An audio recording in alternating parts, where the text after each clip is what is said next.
जय हिंद एवरीवन, मेरा नाम निखिल उपाध्याय। आप मेरे चैनल निखिल उपाध्याय वीडियो देखते हैं। हम क्लास 12th की एनसीईआरटी कहते हैं और ये हमारा पार्ट 2 ऑफ द वीडियो है। तो चलिए शुरू करते हैं। किंगशिप कहाँ गया? अभी जैसे ही बोला, हाँ। Kingship, marriage and many rules and various practice. अब हम पढ़ेंगे कि शादी के बारे में, उनके काफी सारे अलग अलग प्रैक्टिसेस के बारे में, फैमिलीज के बारे में, ये सब। अब ये जरूरी क्यों है ये भी मैं आपको बताऊंगा। Finding about families, we often take family life for granted. हम अब हिस्ट्री में फैमिली लाइफ के बारे में पढ़ के क्या ही कर लेंगे, ऐसा सोच रहे हो? यही चीज यहाँ बोल रखी है। However, you may have noticed that not all families are identical. ये बात तो सबको पता है कि जो फैमिलीज है वो सारी की सारी क्या होती है, सेम नहीं होती। हमारी खुद 5 उंगलियां सेम नहीं है। फैमिलीज तो सारी अलग बात, फैमिली कैसे सेम हो सकती है? They vary in terms of number of members, their relationship with one another, as well as the kind of activities they share. अब इनमें वेरिएशंस क्या हो सकते हैं फैमिली में? क्या मेंबर्स अलग हो सकते हैं? किसी के घर में 4 लोग, किसी में 5, किसी में 2, किसी में 1। उनका एक दूसरे से रिलेशनशिप अलग हो सकता है। कोई भाई बहन हो सकता है, कोई गर्लफ्रेंड बॉयफ्रेंड हो सकता है, कोई पति पत्नी हो सकते हैं, ये सब हो सकता है। With one another as well as the kind of activity they share. कोई मर्डरर हो सकता है, कोई डॉक्टर हो सकता है, कोई पुलिस वाला हो सकता है, कोई थीफ हो सकता है। फैमिली कैसे भी बन सकती है, जरूरी थोड़ी ना है कि सेम ही होगी। Often, people belonging to the same family share food and other resources and live, work and perform rituals together. But हमने एक चीज देखी है, जो लोग एक साथ रह रहे होते हैं ना, जो सेम फैमिली में आते हैं, वो एक टाइप का ही खाना खाते हैं, वो एक टाइप के रिसोर्सेज यूज करते हैं, वो एक ही तरीके से रहते हैं, एक ही टाइप के रिचुअल्स फॉलो करते हैं। ये हमने बहुत कॉमन ट्रेट देखा है। कभी तुमने देखा है कि तुम वॉशरूम, एक कि तुम किसी और वॉशरूम में जा रहे हो, पापा किसी और वॉशरूम में, मम्मी किसी और वॉशरूम में, भाई किसी और वॉशरूम में, बहन किसी और वॉशरूम में। ऐसे तो पॉसिबल नहीं है कि मम्मी अलग आटे से खाना बना रही है, तुम अलग आटे से बना रहे हो, तुम पापा अलग आटे से बना रहे हो, ऐसा तो होगा नहीं। तो ये चीज बात बोली गई है कि कुछ हमें कॉमन ट्रेट्स भी देखने को मिलते हैं। Families are usually parts of large network of people defined as relative और to a more technical term called kinfolk. अब बोला गया जो फैमिली है, एकदम से पापा मम्मी तो प्रकट नहीं हो गए ना, दादा दादी होंगे, उनके ऊपर नाना नानी या परदादा परदादी होंगे, तो मैं चाचा ताऊ ये सब होंगे। तो एक बहुत बड़ी फैमिली से ना हम तुम्हारी एक छोटी सी जो क्लोज फैमिली आती है वो आती है। जो एक बहुत बड़ी फैमिली है उसे हम क्या कहते हैं? किंग फॉल कहते हैं, जिसमें तुम्हारे चाचा ताऊ नाना नानी दादी परदादी और क्या हो सकता है, बुआ फूफा, ये सारे के सारे जब जुड़ते हैं तो इसे हम किंग फॉक कहते हैं। While familiar ties are often regarded as natural and based on blood, they are defined in many different ways. अब जो बेसिक हम फैमिली का टाई कहते हैं वो क्या कहते हैं? खून से बना हुआ रिश्ता होता है ना, कि तुम्हारे पापा मम्मी का जो खून है वो तुम्हारी बॉडी में दौड़ रहा है, दादा दादी का जो खून है वो तुम्हारी बॉडी में दौड़ रहा होता है, क्योंकि उनका खून पापा मम्मी का, पापा का खून मम्मी का खून तुम्हारी बॉडी में है। तो इस टाइप का जो हम कहते हैं कि जो नेचुरल जिसे हम कहते हैं वो कहते हैं ब्लड रिलेशन कहते हैं। बट इसके अलावा भी काफी सारे वेज होते हैं। अब तुम कहते हो ना, कई बार तुमने दोस्त को भी भाई मानते हो और फिर क्या कहते हो कि ये भी मेरी फैमिली का हिस्सा है, तो ये भी एक टाइप की फैमिली होगी। For instance, some societies regard cousins as being blood relation whereas others do not. कुछ सोसाइटी क्या कहती है, जो कजन्स को ना ब्लड रिलेशन, मतलब एक ब्लड रिलेशन की कैटेगरी में डालती है, बट कुछ सोसाइटीज इन्हें नहीं डालती। वो कहती है कि हाँ ये हमारे कजन्स है, बट इनका और हमारा खून का रिश्ता नहीं है, वो मानते ही नहीं है इस चीज को। For early societies, historians can retrieve information about the elite families fairly easily. It is, however, far more difficult to reconstruct the family relationship of ordinary people. अब जो historians है वो बड़े बड़े जो लोग, एक कह सकते हैं रिच किंग वगैरह है, उनकी फैमिली के बारे में तो जल्दी से इंफॉर्मेशन ढूंढ के निकाल देंगे। बट जो ऑर्डिनरी पीपल है, उनकी फैमिलीज के बारे में जो हिस्ट्री निकालना है, रिकंस्ट्रक्ट करना है, ये उनके लिए बहुत मुश्किल होता है। ठीक है। Historians also investigate and analyze attitude towards family and kingship. These are important because they provide an insight into people's thinking. It is likely that some of these ideas would have shaped their actions, just as the action may have led to change in attitude. अब यहाँ पे देखो, simple सा अब ये चीज बताई गई है कि कई बार क्या होता है ना कि तुम फैमिली के बारे में हम इसलिए जान रहे हैं क्योंकि फैमिली से पता चलता है उस टाइम का कल्चर कैसा था, उस टाइप के लोग वहां कैसे रहते थे, ठीक है, वहां की बॉन्डिंग कैसे होती थी, वहां का, और हम क्या कह सकते हैं, क्या क्या चेंजेस हमें सोसाइटीज में देखने को मिलते हैं फैमिलीज की वजह से, वो क्या क्या काम करते थे, क्या क्या एक्शंस लिया करते थे। ठीक है। तो ये सारी चीज बताए और उन एक्शन से क्या इम्पैक्ट पड़ता था सोसाइटी के ऊपर या फिर फैमिली के ऊपर, ये चीज हम देखते हैं, तब जाके हम फैमिली के बारे में पढ़ते हैं। अब बोला गया द आइडियल ऑफ पेट्रिलिनी। अब पेट्रिलिनी है क्या? Patriliny means tracing descent from fathers to son, grandson and so on. मतलब कि एक टाइप से पेट्रियार्की सोसाइटी हम कहते हैं, मतलब कि परदादा, दादा, पापा, तुम, तुम्हारा बेटा, उसका बेटा। तो हम एक टाइप से देख रहे हैं कि एक से मेल मेल को जब हम एक मेन लाइमलाइट में लेके आए तो उसे हम पेट्रिलिनी कहते हैं, या फिर हम ये कह सकते हैं पेट्रियार्की, जो कि मेल डोमिनेटिंग सोसाइटी का। अब मेट्रिलिनी क्या है? Is the term use when descendant is traced to the mother. अब बोला है परदादी, सॉरी, पर नानी, नानी, फिर उसके बाद क्या आ गया तुम्हारा, तुम्हारी मम्मी, फिर तुम होगी, अगर कोई शी है तो यहाँ पे ही हो जाएगा, ठीक है। फिर तुम्हारा बेटा या बेटी, तुम्हारी बेटी, फिर उसकी बेटी। तो हम ये देखते हैं कि जो हम डिसेंडेंट, जो हम हिस्ट्री निकाल रहे हैं, वो हम फीमेल की ओरिएंटेड पर्पज से निकाल रहे हैं, मतलब कि एक फीमेल लाइनेज से निकाले, तो हम इसे मैट्रिलिनी कहेंगे, ठीक है। हम इसे क्या कहेंगे? मैट्रिलिनी। और ये अगर हम मेल की हेरिटेज से निकाले, मेल की लाइनेज से निकाले, तो उसे हम क्या कहेंगे? पेट्रिलिनी। बात समझ आई? चलिए आगे चलते हैं।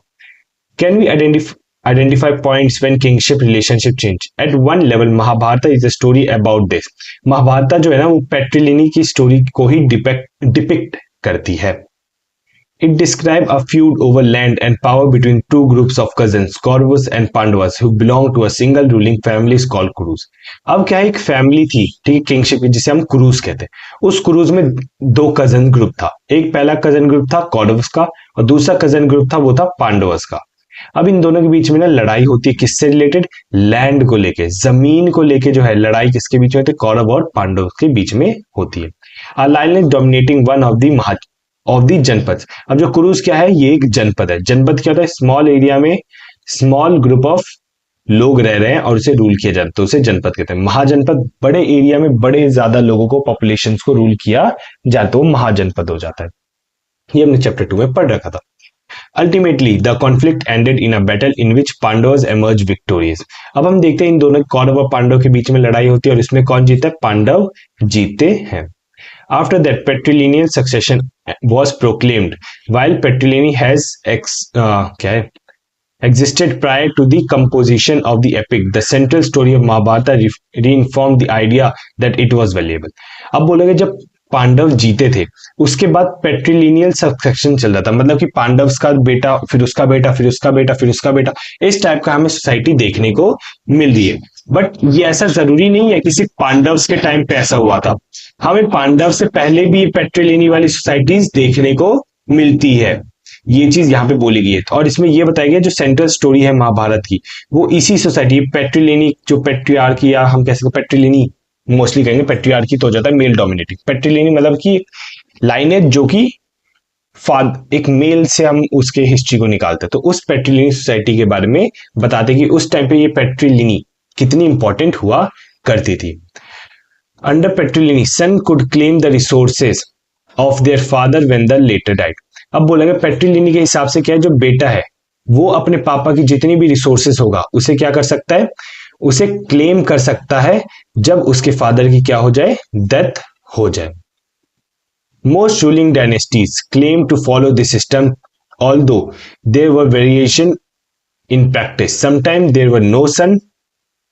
In situation, brothers succeeded one another. अब बोला गया है कि जो जितनी भी डायनेस्टीज इस टाइम पे चली थी, 6th सेंचुरी बीसी के टाइम पे चली थी, वो किसे फॉलो करती थी? इस पेट्रिलिनी फॉर्मेशन को फॉलो करती थी।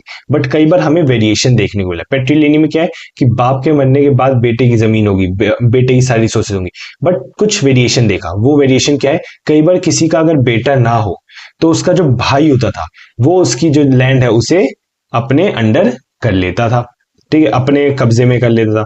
Another sometimes other kingsmen claim the throne, and in very exceptional circumstances women such as Prabhavati Gupta exercised power. अब हमने एक चीज देखी कि ब्रदर तो क्लेम करता ही करता था, कई बार क्या होता था कि जो दूसरे राजा थे, जैसे कि बात मान लो कि यहाँ पे एग्जाम्पल के लिए समझ लेते हैं, मान लीजिए कि ये खुशीनगर है और ये लुम्बिनी है। खुशीनगर का जो कोई भी बेटा, कोई भी सन नहीं था, तो लुम्बिनी ने आके इस पे अटैक किया और खुशीनगर पे क्या कर लिया? कब्जा कर लिया। तो हमें इस टाइप का भी देखा जाता है। या खुशीनगर का जो भाई है वो वैशाली में बैठता था, तो वैशाली ने इसके ऊपर कब्जा कर लिया, तो ये भी हम देखते हैं। और यहाँ पे एक नाम सामने आया, प्रभावती गुप्ता। अब प्रभावती गुप्ता क्या है, इसके बारे में मैंने आपको सेकंड चैप्टर में बता रखा था, बट फिर भी मैं आपको एक बार थोड़ा सा बता देता हूं। प्रभावती गुप्ता जो थी एक बहुत फेमस रूलर हम कह सकते हैं इस टाइम पे थी, कौन से एंशियंट के टाइम पे, ठीक है। और ये किसकी बेटी थी, ये बेटी थी चंद्रगुप्त टू की। ये किसकी बेटी थी, चंद्रगुप्ता टू की बेटी थी। ये बात समझ में आए? The concern with Petrilini was not unique to ruling families. It is evidenced in mantras in ritual texts such as Rig Veda. अब हमें सिर्फ ये रूलिंग एलिट्स में देखने को नहीं मिलता है, ये पेट्रिलिनी वाली स्टडी, हमें ऋग्वेदा में भी इसका मेंशन देखने को मिलता है। It is possible that these attitudes were shared by wealthy men and those who claimed high status including Brahmins. अब ये जो पेट्रिलिनी वाली सोसाइटी है, ये हम देखते हैं कि जो वेल्दी मैन है वो इसे ज्यादा फॉलो करते, कई बार जो ब्राह्मण्स जो थे वो भी इन चीजों को फॉलो किया करते थे। वेल्दी लोग हो गए, हाई स्टेटस वाले लोग, ब्राह्मण्स, वो इस पेट्रिलिनी सिस्टम को फॉलो किया करते थे। अब यहाँ पे ये बॉक्स इंपॉर्टेंट है, ठीक है। टाइप ऑफ मैरिजेस, पहला बोला एंडोगेमी। एंडोगेमी क्या है, ये वो टाइप की marriage refers to marriage within a unit. This could be kin group, caste और group living in the same locality. Endogamy के एंडो मतलब अंदर, जब तुम अपने ही यूनिट के अंदर जो क्या करो, शादी कर लो। अब वो यूनिट क्या हो सकता है, तुम अपने ही ग्रुप के अंदर शादी कर रहे हो, अपने ही कास्ट के बंदे के साथ शादी कर रहे हो, या फिर एक सेम लोकेलिटी में तुम रह रहे हो और वहां पे तुमने शादी कर ली, तो उस टर्म को हम कहेंगे एंडोगेमी। फिर बोला एक्सोगेमी। एक्सोगेमी, एक्सो से मतलब बाहर, जब तुम अपने यूनिट से बाहर से शादी करते हो उसे एक्सोगेमी कहते हैं। पॉलीगिनी, पॉलीगिनी क्या है, practice of main having several wife, एक आदमी के पास काफी सारे औरतें हैं तो उसे हम क्या कहेंगे, पॉलीगिनी। पॉलीएंड्री क्या है, जब एक वुमेन के पास काफी सारे हस्बैंड हो तो उसे हम पॉलीएंड्री बोलते हैं। पांडवास जो था, पांडवस जो थे, सॉरी था कह रहा हूं, वो क्या थे, पॉलीएंड्री सिस्टम, इस लास्ट वाले को फॉलो क्या करते, क्योंकि उनकी जो वाइफ थी पांचों की कॉमन वाइफ थी, तो यहाँ पे क्या है, एक वुमेन है, उनके काफी सारे हस्बैंड हमें देखने को मिले, तो ये क्या है, पॉलीएंड्री है। रूल्स ऑफ मैरिजेस, वही शादी कब हो सकती, किससे हो सकती, कितनी हो सकती थी, कितनी मतलब की, तो शादी के बारे में हम पढ़ने वाले हैं। While sons were important for the community of the patrilineage, daughters were viewed rather differently with the framework. बोला गया है जो सन्स है वो इंपॉर्टेंट होते थे अपनी कम्युनिटी या फिर उसे क्या कहते हैं, अपने जो वंशज को आगे लेके जाने के लिए, अपनी जो हेरिटेज है उसे आगे लेके जाने के लिए। बट डॉटर को इस तरीके से देखा जाता था कि वो तो यार अब शादी करके कहीं और चली जाएगी, किसी और घर में अपनी दुनिया बसाएगी, तो इस नजरिए से देखा जाता था। They had no claims to the resources of the household. जो विमेन्स होती उनके पास कोई भी क्लेम नहीं होता था कि अपने घर की कोई भी चीज के ऊपर अपना क्लेम कर सके। At the same time marrying them into families outside the king was considered desirable. और बोला गया विमेन्स को ना कोशिश की जाती थी कि वो अपने किन से बाहर शादी करे। अगर वो अपनी किन से मतलब अपनी फैमिली ग्रुप से बाहर शादी करे तो वो उन्हें लाइक मानते कि हाँ चलो अब अच्छा हुआ, मेरी बेटी अब खुशी जिंदगी जिएगी। मतलब कि इस टाइम पे कौन सा अपनी किन से बाहर शादी हो रही है, मतलब अपनी यूनिट से बाहर शादी हो रही है, तो इसे क्या कहेंगे हम, exogamy. This system called exogamy, वही चीज, इस सिस्टम को क्या बोला गया, एक्सोगेमी कहा गया। meant that lives of young girls and women belonging to the family that claim high status were often carefully regulated to ensure that they were married at the right time and to the right person। बचपन से जाके, ठीक है, young girl से लेके जब तक वो विमेन नहीं बनी थी, मेल जो थे वो उन्हें संभाल के रखते थे, ठीक है, क्योंकि इस टाइम पेट्रिलिनी सोसाइटी थी, पेट्रियार्की सोसाइटी थी, मेल डोमिनेटिंग हुआ करते, तो विमेन्स को क्या करते, बचा के रखते थे कि एक जब सही टाइम आएगा, कहते ना एक सही टाइम आएगा और सही इंसान जब मिलेगा तो उनसे उस लड़की की क्या करवा दी जाएगी, शादी करवा दी जाएगी और अपने किन से बाहर। This gave rise to the belief that Kanyadan or the gift of a daughter in the marriage was important religious duty of the father। अब ये देखो, ये टर्म आया कन्यादान, आज के टाइम पे भी आप देखो कन्यादान हम सुनते हैं। तो यहाँ पे बोला गया कि ये जो सिस्टम होता था जब विमेन को किसी और के हाथों में सौंप दिया जाता था शादी वादी करा के, तो उस टर्म को कन्यादान बोला गया और ये फादर की एक बहुत बड़ी जिम्मेदारी होती थी इस चीज को करने के लिए। With the emergence of new towns, social life became more complex। अब जैसे जैसे नए टाउन्स बन रहे थे ऐसे ऐसे सोसाइटीज चेंज होगी तो रूल रेगुलेशन चेंज होंगे, रूल रेगुलेशन चेंज होंगे तो हम देखते हैं कुछ कॉम्प्लेक्स टर्म्स भी हमें सामने देखने को मिलेंगे। People from near and far met to buy and sell their product and share ideas of the urban millennium. अब क्या हुआ, जब नई नई टाउन्स बने थे तो लोग नई नई अपॉर्चुनिटीज ढूंढ रहे थे।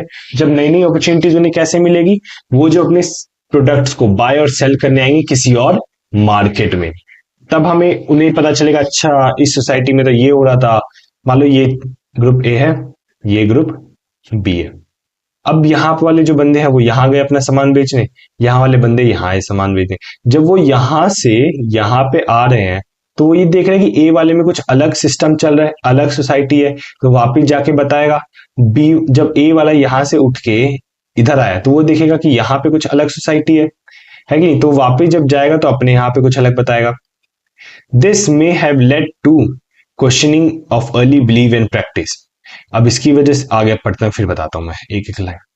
Faced with these challenges, the Brahmins responded by laying down codes of social behavior of great detail.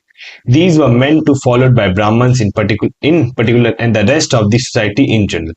अब बोला गया है कि जब ये सारी चेंजेस हो रही थी, ठीक है, लोग एक जगह से दूसरी जगह जा रहे थे, एक दूसरी सोसाइटीज को क्या कर रहे थे, देख रहे थे, एक दूसरे के कल्चर को ऑब्जर्व कर रहे थे, तो ब्राह्मण्स को इस चीज का डर लगने लग गया कि क्या पता एक टाइम आ सकता है कि जो हमारी डोमिनेंस चल रही है वो खत्म हो सकती है।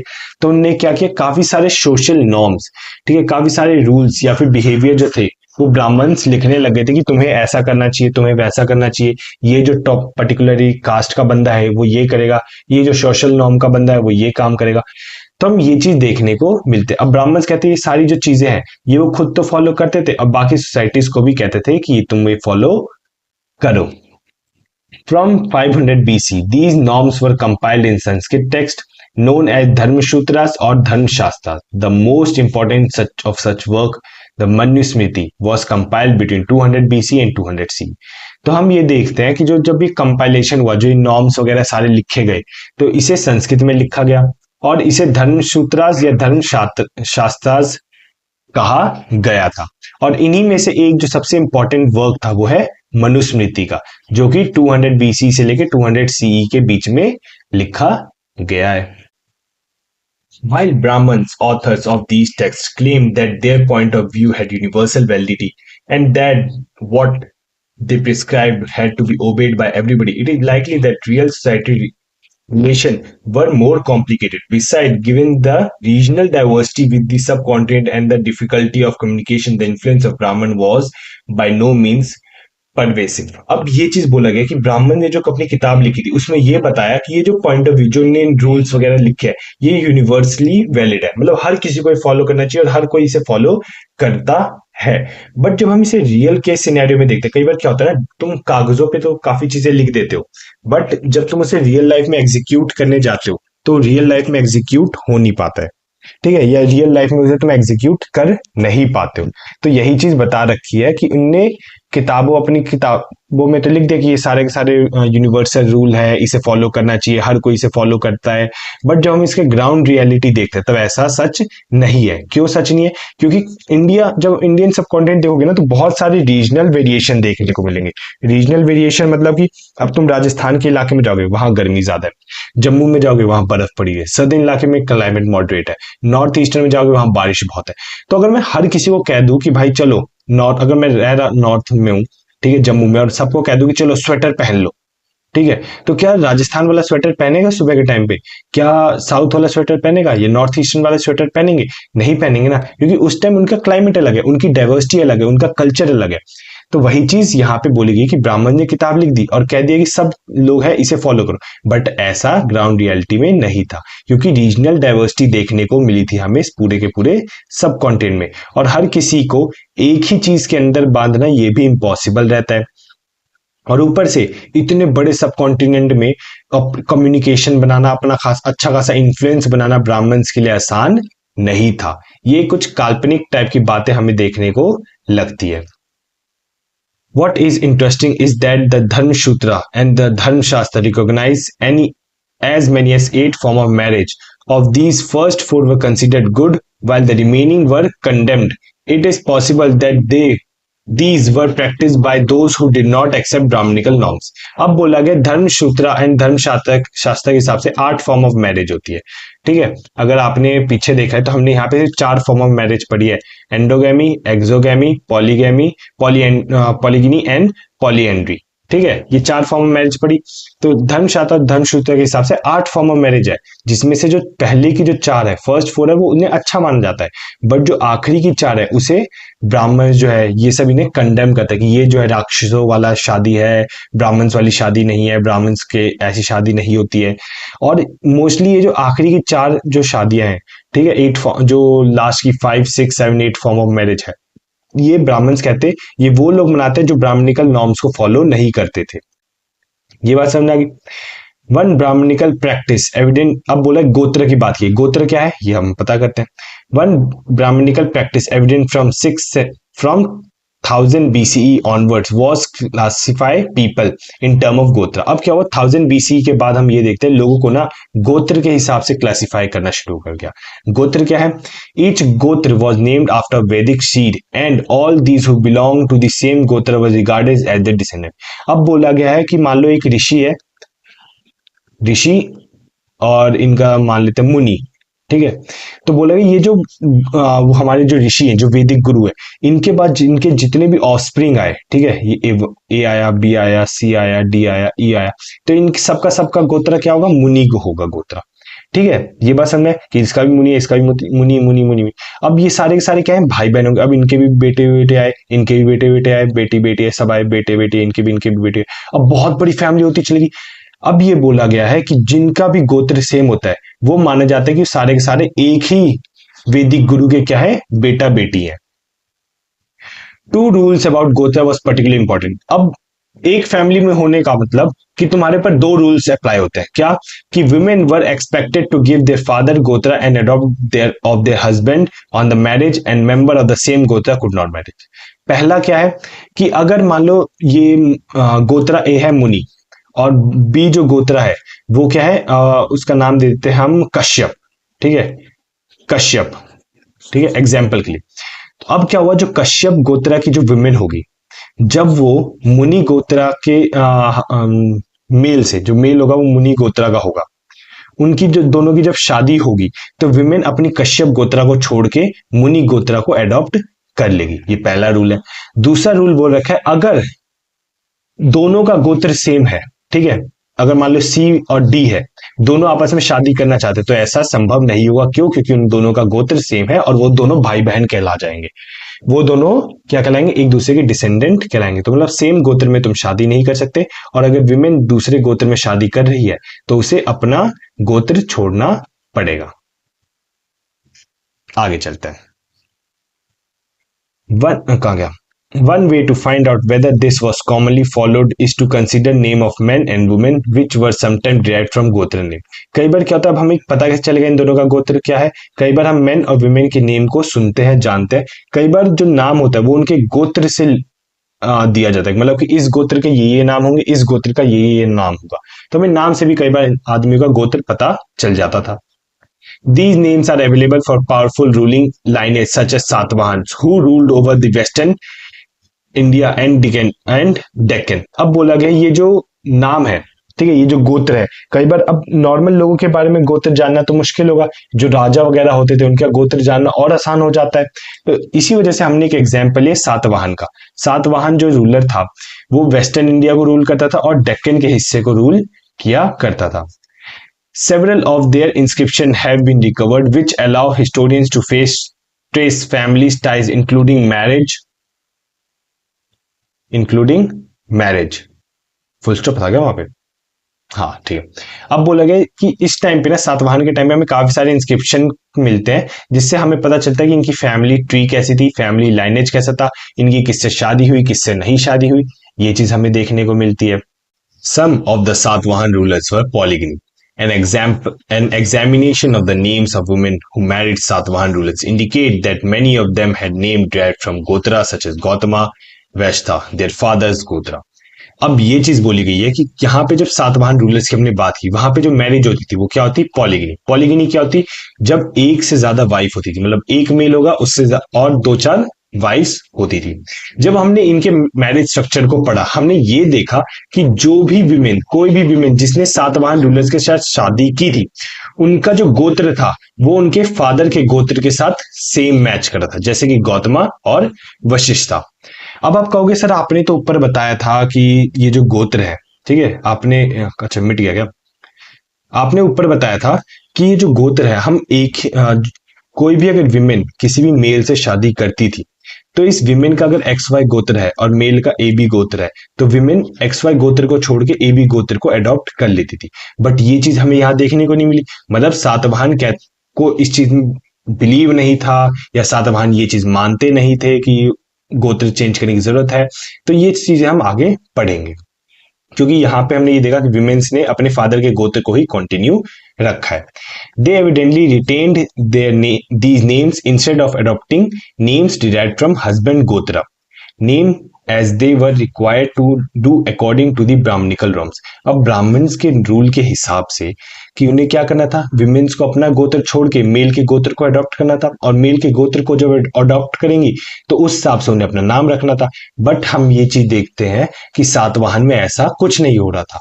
तो हमें ये पता चलता है कि ब्राह्मण्स का जो रूल है वो हर जगह फॉलो नहीं हो रहा था। What is also apparent is that some of these women belong to the same गोत्रा।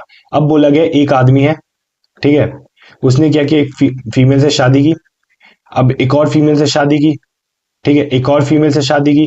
तो ये बता रखा है कि इन तीनों जो फीमेल्स हैं इनका गोत्र क्या है, सेम निकला था।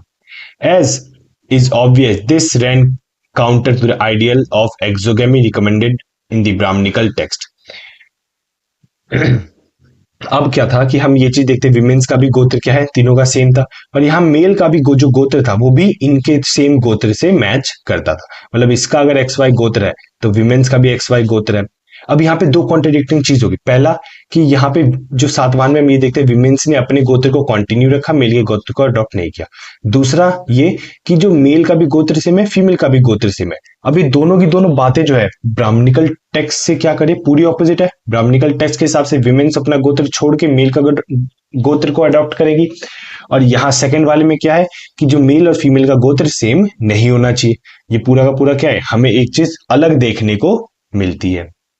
In fact, in exemplified an alternative practice that an endogamy of marriage within the kin group, which was prevalent among the several communities in southern India। अब हम ये देखते हैं सर्दर्न इंडिया में एक ही ग्रुप के अंदर शादी करना, सेवरल कम्युनिटी, वो क्या था, कॉमन हमें देखने को मिलता है। काफी सारी ब्राह्मणिकल नॉर्म्स के अलावा जो और सारी जो कम्युनिटीज थी, वो सारी कम्युनिटीज क्या करती, आपस में ही शादी कर लेती, मतलब कि एंडोगेमी को प्रमोट किया करती थी। Such marriage among kinfolk ensured a close knit community. अब वो क्या कहते हैं कि अगर हम आपस में ही शादी करें, मतलब कि अगर हम अपने ही किंग फोक में शादी करें, अपने ही किन में शादी कर रहे हैं, तो हमारा जो किन होगा वो और क्या होगा, स्ट्रांग होगा, अंडरस्टैंडिंग होगा, और बाहर के लोग हमारे किन में आने से डरेंगे, मतलब इंटरफेयर नहीं करेंगे हमारे बिजनेस के बीच में। It is likely that there were variation in other part of the subcontinent as well, but as yet it has not been possible to reconstruct specific detail। अब यही चीज बोल रहे हैं कि हमें अलग अलग जगह पे वेरिएशंस देखने को मिलते हैं सब कॉन्टिनेंट में। ब्राह्मण्स कह रहे हैं कि गोत्र सेम नहीं होना चाहिए, बट सातवाहन गोत्र सेम कर रहे हैं। हम और भी कम्युनिटीज देखते हैं जहां पे एक ही किन ने, वो जो किन है वहां पे शादी नहीं करनी चाहिए, बट कई जगह क्या है, एक ही किन में शादी हो रही है। तो हमें अभी इसके बारे में और जानने की जरूरत है। वर्ड मदर इंपॉर्टेंट, क्या वहां पे जो मदर की भी इंपॉर्टेंस हुआ करती, क्योंकि हमने ये पढ़ा कि पेट्रीलिनियल सोसाइटी थी, जो भी था मेल था उसका बेटा हुआ, उसने गद्दी संभाली, फिर उसका बेटा होगा वो गद्दी संभालेगा, उसका बेटा होगा तो उसकी गद्दी संभालेगा। तो क्या यहाँ पे विमेन्स की इज्जत होती थी, विमेन्स की इंपॉर्टेंस थी। We have seen that Satavahana rulers were identified through metronyms name derived from that of mother. अब देखा गया कि यहाँ पे हमने सातवाहन का फिर एग्जाम्पल उठाया।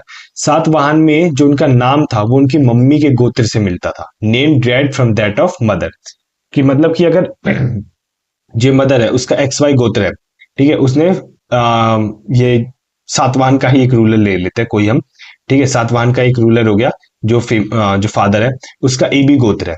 अब ये बात तो आपको क्लियर है कि जो फीमेल है वो अपना गोत्र चेंज नहीं करती थी, और मेल जो था वो अपने गोत्र क्या करता था, मेल अपने गोत्र पे ही रहता था।